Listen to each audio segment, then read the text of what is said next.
Well, thank you so much, and thank you very much for your warm welcome, but also welcome to Hobart. For those who are not from Tasmania, it's great to have so many people joining us here in our not so beautiful state today with the weather, but it is a magnificent state. It's a privilege for me to join you here in Hobart for the 2025 Australia and New Zealand Sarcoma Association Annual Scientific Meeting, and a real pleasure to see so many people here. It's just a really exciting time for me. I'd like to extend a very warm welcome to all who have travelled here. And can I get an indication of who is from outside Tasmania? Most of you? What about outside Australia? Oh, very good. So we've got quite a few from the international side.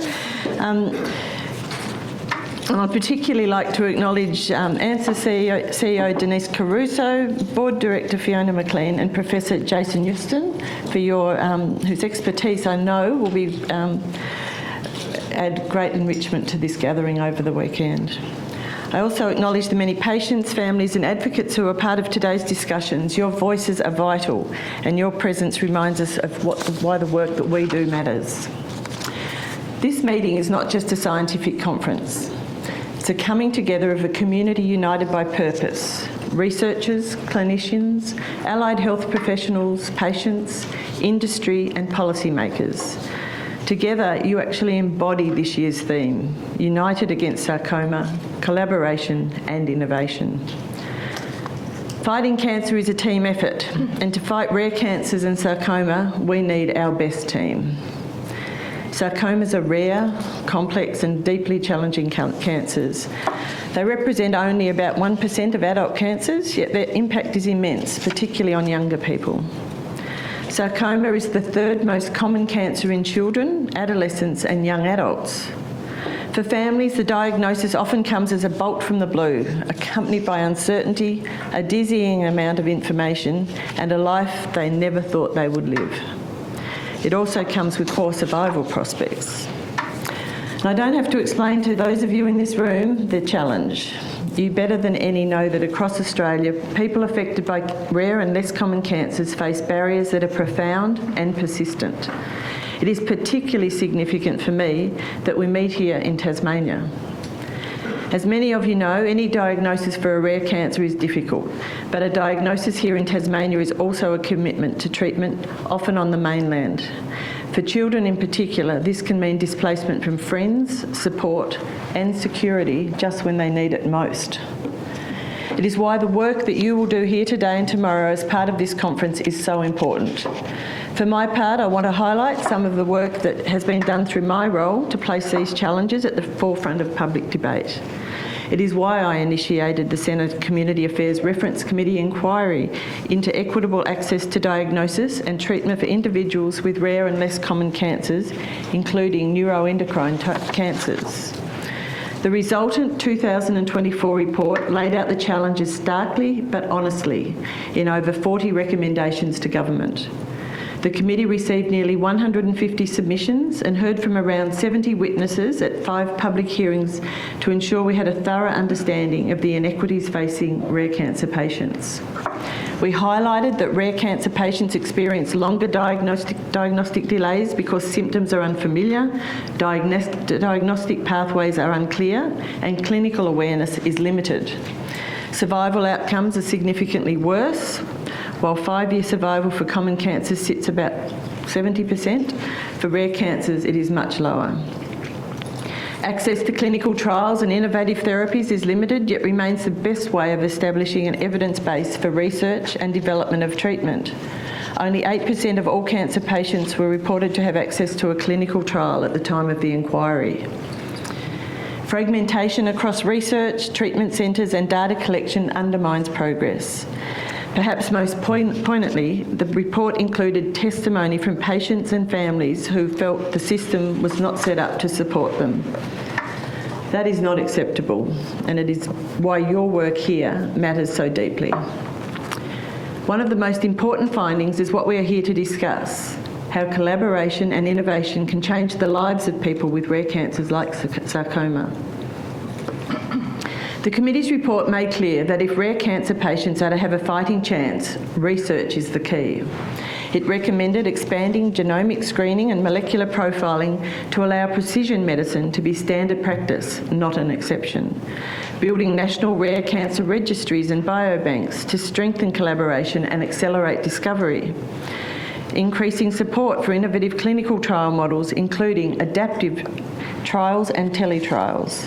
Extending flagship programs like the Zero Childhood Centre program, which has given new hope to families facing devastating diagnoses.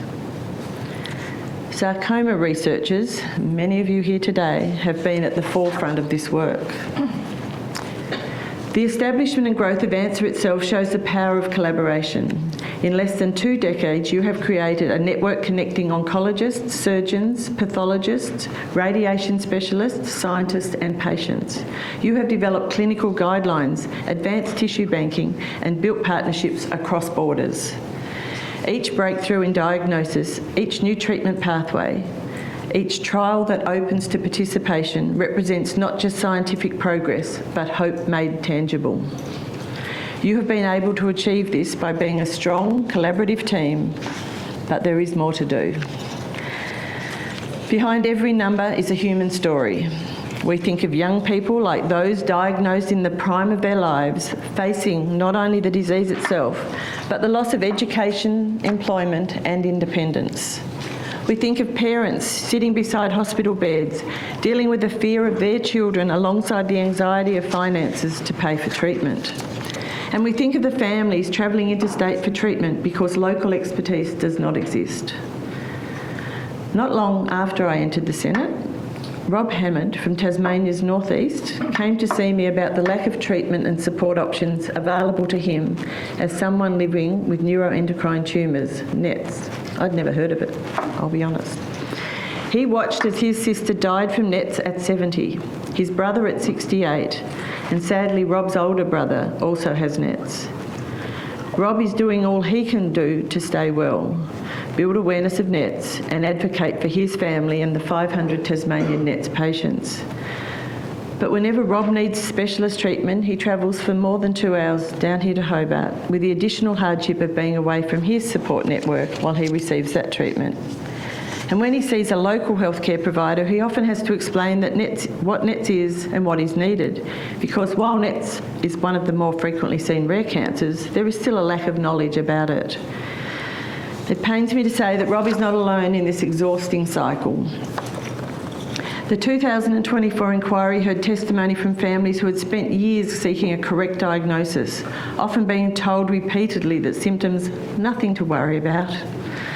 Others described the exhaustion of advocating for themselves, navigating bureaucracy, searching for trials, pushing to be heard while enduring treatment. Medical research is not abstract. It is about dignity, fairness, and ensuring that Australians with rare cancers are not left behind. We want people who are diagnosed with and receiving treatment for rare and less common cancers to feel supported medically, psychologically, emotionally, and financially so they can put their health first. Every single one of those stories needs us on their team. Governments across Australia have a responsibility to respond. This means sustained investment through the Medical Research Future Fund with dedicated funding streams for rare cancers and the continuation of funding that is working. It means support for clinical trial networks, including rare cancer trial initiatives, to ensure national approaches to genomic testing so that precision medicine is not limited to a few but becomes standard care. Strengthening data linkage across registries, ensuring that rare cancer patients are counted, tracked and supported. We recognise that no one can solve this challenge alone. Fighting cancer is a team effort. Progress comes from working together, working between researchers and clinicians, between public and private sectors, between Australia and the world. That is why gatherings like today are so vital. Your theme, collaboration and innovation, perfectly aligns with our national health and research agenda. We should be committed to making sure that rare cancers, including sarcoma, are not left behind. Innovation is the lifeblood of cancer research. We see it in the emergence of the use of genomics to improve patient outcomes, which allows therapies to be tested across multiple rare cancers with shared genetic drivers. We see it in real-world evidence platforms where patients can contribute their data to accelerate discovery. We see it in the use of AI and machine learning to detect patterns that human eyes might miss. The Senate committee report highlighted that innovation must be supported by flexibility in regulatory pathways, by funding models that recognise small patient populations and by international harmonisation. In other words, innovation in research must be matched by innovation in policy. This is an area where government can and must play a leading role. We must be committed to ensuring that regulatory systems are not barriers but enablers so that Australians with rare cancers can access promising therapies without unnecessary delays. We must also look to the future. For young scientists and clinicians, rare cancer research can be daunting. Resources are scarce, patient numbers small, and outcomes slow to shift. But it is also an area where curiosity, creativity and courage can have the most profound impact. Every trial you design, every tissue sample you analyse, every collaboration you forge brings us closer to equity in cancer care. I want to encourage the next generation of researchers in this room. Your work matters enormously. To the researchers who have experience of a lifetime of work, find your successes and make sure they carry it forward. As policymakers, my colleagues and I must ensure that your pathway is supported with funding, infrastructure and recognition. Because if you want to inspire bold science, we must build systems that reward it. And finally, as we begin this annual scientific meeting, I thank you all for the work you do. You are changing the story of rare cancers in this country. The Senate committee report ended with a clear call that Australia must do more and must be better for those living with rare and less common cancers. While progress has been made, there is still much more to do. The very fact that we are here today, united against sarcoma, is a sign of hope. It is a sign that we are not willing to accept inequality in health outcomes.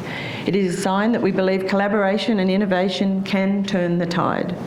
I want to encourage you all, as you hear from the speakers, experts, panellists, patients and survivors over the next few days, to remember the reason you are here: to work for a better treatment, better outcomes and a better future for those with sarcoma and rare cancers. My hope is that you leave this conference recommitted to the task, to listen to the voices of patients and families, to support the brilliance of researchers and clinicians, to ensure government policy keeps pace with the science, and to stand together across discipline and borders in pursuit of better outcomes for all. Let this meeting be a celebration of the progress we've made, the path ahead, and above all, a tribute to the courage of the patients and families who inspire us every day. And I'm looking forward to listening to Natalia to inspire me before I get the chance to go back to the airport to fly back to Canberra.